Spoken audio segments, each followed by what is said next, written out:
write the speech, the Global Compact for Kofi Annan, and with my good friends from all over the world to build an initiative. It's very hard to stand still. It's really my privilege to be with you today. My job is, what I want to do today is to thank above all the corporate participants present here and to give them motivation to continue the pathway of responsibility and sustainability. And I will explain why this is so important, not only in Argentina, Latin America, but the world at large. Let me start by arguing that in the past 15 years, a silent revolution has taken place.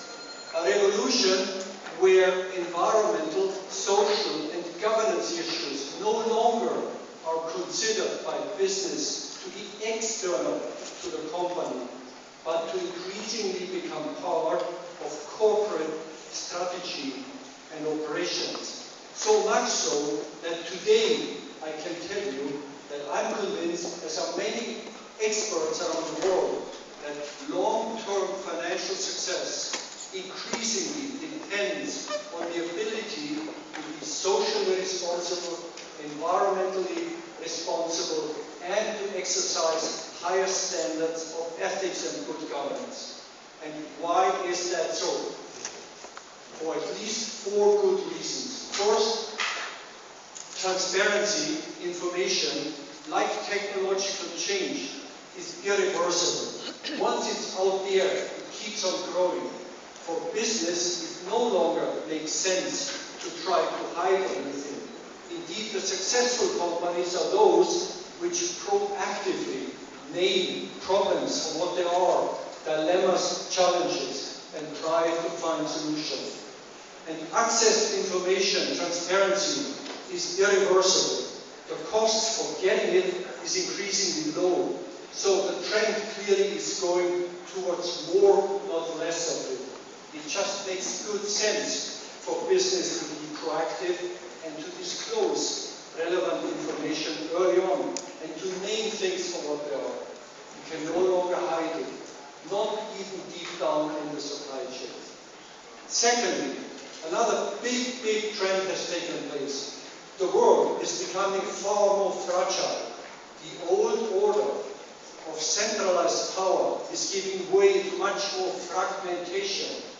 For you to be part of the value chain now means going global. And going global means being able to be local everywhere. And how can you be local everywhere? Only if you build trust with the higher standards you bring with you. It is no longer about access to cheap inputs for your value chain, as it was in the past. It is no longer just about extracting something and then hopping on to the next place. No, it is about building long-term value chains and knowledge for which you need the right framework to go with. So it makes sense to be on the right side of the moral agenda and of the ESG agenda. And thirdly, another big trend is happening currently, which increasingly also investors are taking note of. And that is what used to be public also as a private character. In the past, the line was very clear. Public goods here, private interests there.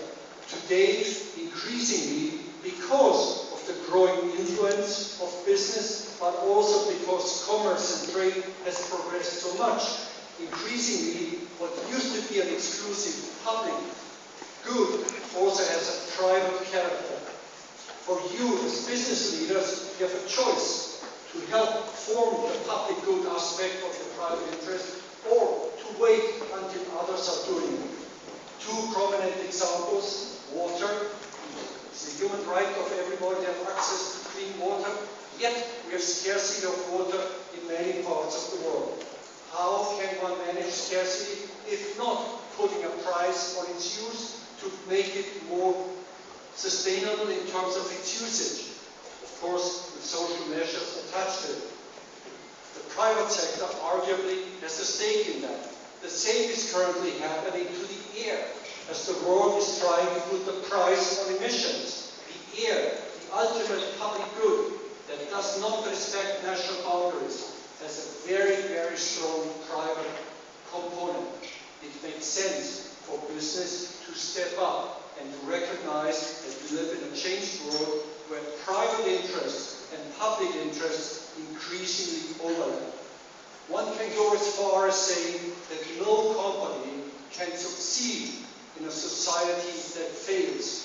It is in the long-term interest of the private sector to be part of the solution-finding process and to invest in something that creates the conditions that ensure future growth.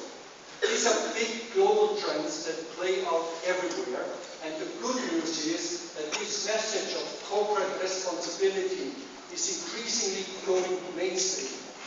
Today, investors are increasingly developing benchmarks to assess risks and the opportunity to decide new trends by the corporate degree to which they integrate non-traditional financial issues into strategy and operation. At the boardroom, at the operational level, in the supply chain. Meaning that those companies which are far ahead on integrating the principles into their operations are on average assessed to be better positioned to mitigate risks and to cite new opportunities. And that is happening currently on a very, very big scale in the north, in the south, in the east and the west. And you can argue it is a result of markets going global, it is a result of IT, it is a result of people's growing awareness about the relevance of business in daily lives. The valuation behind it has changed. The premium is on trust building, the premium is on the ability to be ahead of the curve, the premium is on being ethical in its truest sense.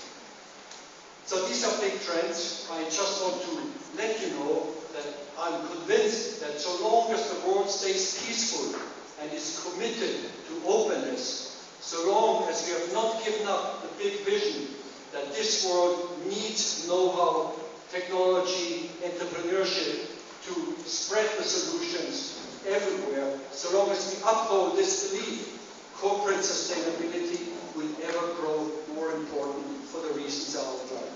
So I want to encourage the companies that have started the journey and encourage those which have not yet started to step down from the fence and to join the movement. We started off with just 40 companies in the year 2000. Today there are 8,000 active disclosing corporations worldwide. Many of them have made huge inroads. Like myself, an engineer, 10 years ago, when hearing the word human rights, I was thinking, what have I done wrong? Human rights is not really my concern. I'm not a lawyer, obviously. Companies have probably taken the same position, but they have discovered that indeed supporting human rights and finding viable solutions actually enhances performance. Non-discrimination at the workplace is extremely powerful to bring more productivity out from the people. Engaging more women is the most logical way to grow economic activities in many parts of the world. Not to discriminate, but to put a premium on performance unlocks the best in people, their motivation. And keeping an eye on the dark side that is always somewhere, anywhere, makes good sense for all of us, because none of us should turn away from the dark side. And that's the worst forms of child labor, that is abuse, that is trafficking. The minister has outlined it, others have stated it. It makes sense for business to step up and say, we do not want to be associated with such behavior. We know that long-term productivity and long-term trust building is based on ethical values, and we are proud to stand for it. I thank those companies that have already embarked on this journey, which initially you may consider not to be your core business, but which now, I would argue, is becoming part of your core business. And that is worldwide so, and you should not shy away from it.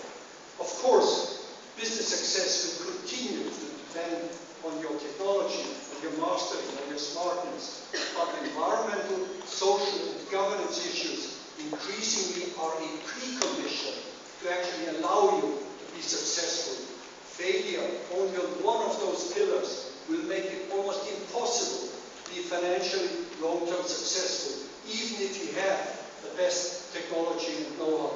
You will stumble sooner or later. And I could give you a long list of companies, of global brands, which had to learn it the hard way. So here we stand in Latin America, in Argentina, where actually enormous progress has been made already, because many of you have started the journey already, and you are embarking on very important issues on human rights, anti-corruption, and others. And you're asking how to move forward. And I have one good news for you, and Mauricio, the resident coordinator, has outlined it before. The United Nations is working on a new framework.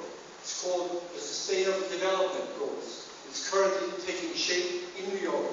The effort is to agree on global development goals that are relevant for the North, the South, and the East and the West. The Global Compact, I think, is critically important here.